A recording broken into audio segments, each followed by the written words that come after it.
المديرية العامة للأمن الوطني تنظم بمدينة فاس الدورة الرابعة لأيام الأبواب المفتوحة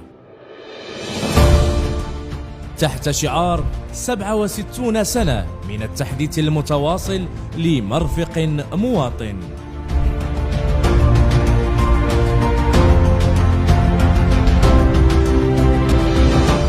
أروقة وعروض مهنية وأنشطة متنوعة وفضاءات خاصة للأطفال من 17 إلى غاية 21 ماي بمدينة فاس، شارع محمد السادس، مدارة الكتاب.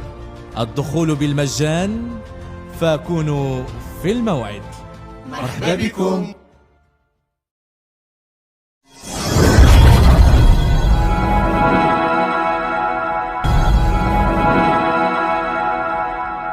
في القناة تشجيعا لنا لنستمر بنشر المزيد إن شاء الله.